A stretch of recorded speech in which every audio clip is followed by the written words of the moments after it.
लेकिन जहां पे आप ये बात कर रहे हैं कि अदालत ने, सुप्रीम कोर्ट ने मामला टेकअप किया, जबकि इलेक्शन कमीशन की तरफ से दरखास्त दायर की गई है कि इस मामले में हमें क्या करना चाहिए, जिसके बाद फिर ये सारा आज जो हैपनिंग हुई है, जो कार्रवाई है, आपने भी देखी, मैंने भी देखी। आमिर साहब, एक तो कमेंट कीजिएगा रहमान साहब की बात पे, और दूसरा मैं जानना चाहूंगा कि अब सारी जो जिम्मेदारी है वो है इलेक्शन कमीशन के कंधों पे, क्योंकि अदलिया ने अपना काम कर दिया, उन्होंने अपनी जिम्मेदारी निभा दी है। जो तहफ़्फ़ुज़ात थे तहरीक इंसाफ के, अब उन्हें भी टेकअप करना, उन्हें दूर करना और शफाफ इलेक्शन का इनेकाद यकीनी बनाना, ये इलेक्शन कमीशन की जिम्मेदारी है। आप समझते हैं कि इलेक्शन कमीशन ये कर पाएगा?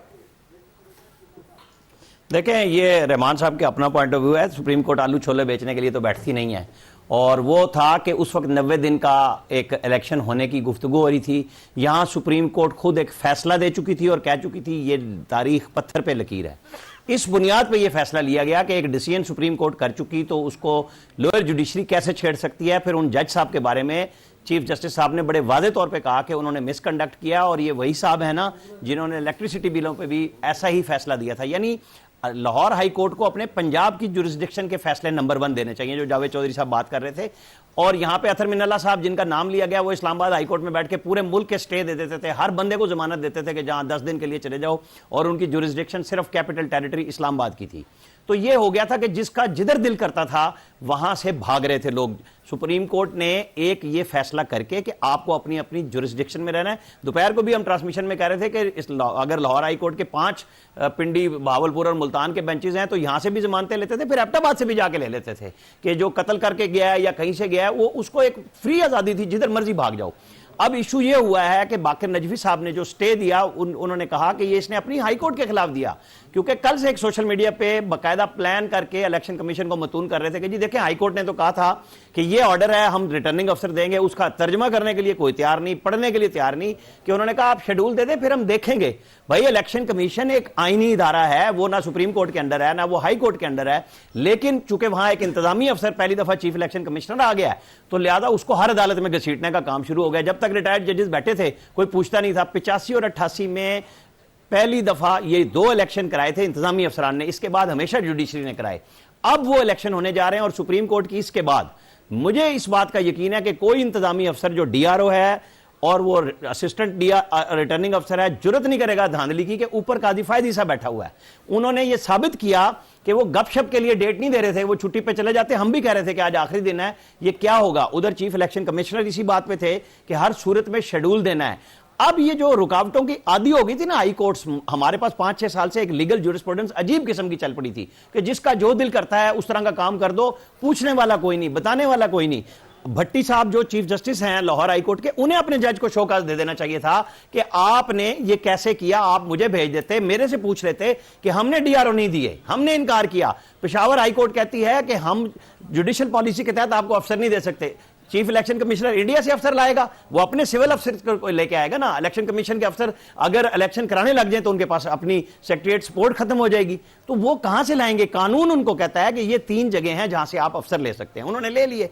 या तो ये होता जो सुप्रीम कोर्ट ने बड़ा वजह सवाल उठाया कि सारे डीसी ना होते, कोई एजुकेशन अफसर होता, डिस्ट्रिक्ट रिटर्निंग अफसर, पता लगता जी ये फलाने का है। आपको नहीं पता डस्का में जब धुंध छाई थी तो क्या हुआ था, वो गुलजार शाह और उनके जो कमिश्नर की मीटिंग है, कभी वो भी सामने आएगी, अभी वो रुकी भी हाई कोर्ट के स्टे की वजह से। वहां पे तो बड़ी सख्त सजाएं हैं कि वहां कत्लेआम की गुफ्तगू हुई थी कि किसी तरह भी डस्का शहर में वोटिंग न शुरू होने पाए सुबह। यहां पे जब कभी इस तरह की आजादी मिली है, तबाही हुई है।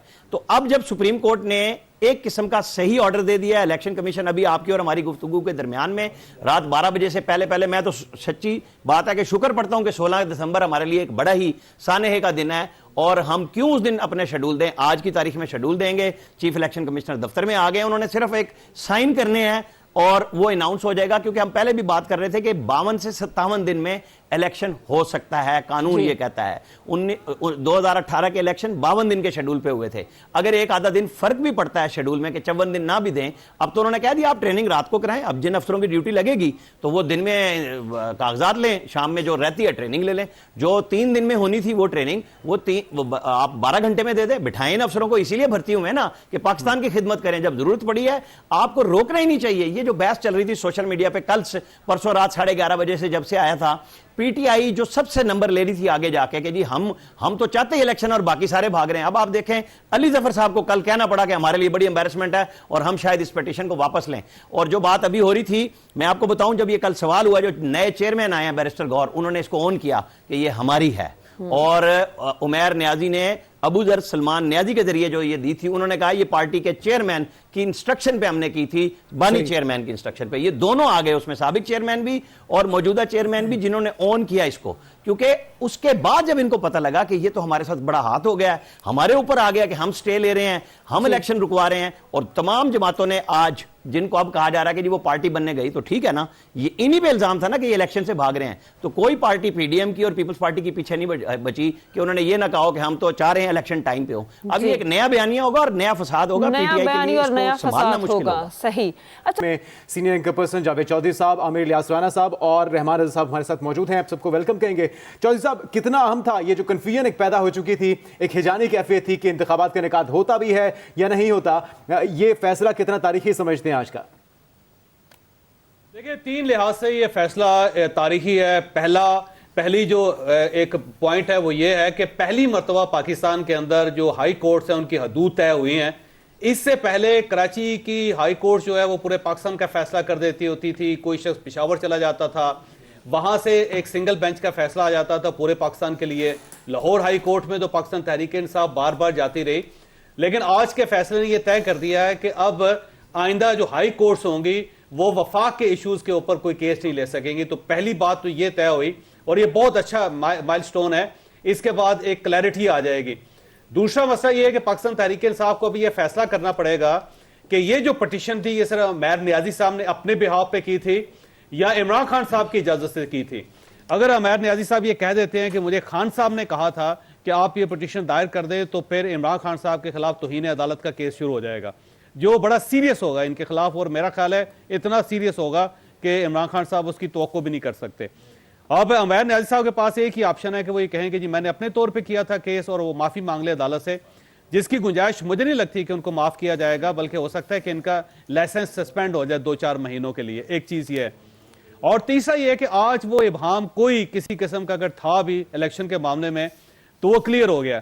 अब कोई शख्स इस बेस पे इलेक्शन सस्पेंड नहीं कर सकेगा कि बर्फबारी हो गई है या बारिश ज्यादा हो गई है या सर्दी बहुत ज्यादा हो गई है या कोई दहशतगर्दी में इजाफा हो गया है या हमारे पास बजट्स नहीं है या हमारे पास आरओज नहीं है या असिस्टेंट कमिश्नर और डिप्टी कमिश्नर ने कह दिया है कि हम ये ड्यूटीज नहीं दे सकते। अब ये किसी किस्म का भी डाउट नहीं रहेगा। तो मेरा ख्याल है आज सुप्रीम कोर्ट ऑफ पाकिस्तान ने अपनी रिट स्टैब्लिश की है और अगर अब भी इलेक्शन नहीं होते तो फिर इसका मतलब ये हुआ कि सुप्रीम कोर्ट ऑफ पाकिस्तान अमली तौर पर पाकिस्तान के अंदर कोलैप्स कर जाएगी। तो ये एक बड़ा जबरदस्त किस्म का फैसला है जो मेरा ख्याल है आने वाले दिनों में पाकिस्तान के अंदर जो जमहूरियत को डीरेल किया जाता था उसके सामने एक बहुत बड़ी रुकावट साबित होगा। तो आज काजी फायजी साहब ने एक बड़ा बोल्ड फैसला किया है और सब लोगों को यही तवक्को थी कि हमारे चीफ जस्टिस हजरात जो हैं वो इस तरह जमहूरियत के पीछे खड़े हों। तो ये मेरा ख्याल है ये फैसला आने वाले दिनों में तारीखी साबित होगा और हर जगह कोर्ट होगा पाकिस्तान के अंदर और पाकिस्तान के बाहर भी। सही। अच्छा, रहमान अजहर साहब, आप क्या समझते हैं कि वाकई तमाम कयासराइयां दम तोड़ गई क्योंकि लाहौर हाई कोर्ट की कार्रवाई को रोका गया? ना सिर्फ उसे रोका गया बल्कि उमैर नियाजी के खिलाफ भी तौहीन अदालत का नोटिस भी जारी हुआ। तो क्या स्ट्रॉन्ग मैसेज चला गया कि जो इलेक्शन है 8 फरवरी को ही होंगे? यकीनन ऐसा ही है। ये तो बात तय हो गई है कि आज जिस अंदाज से अदालत ने इस मामले को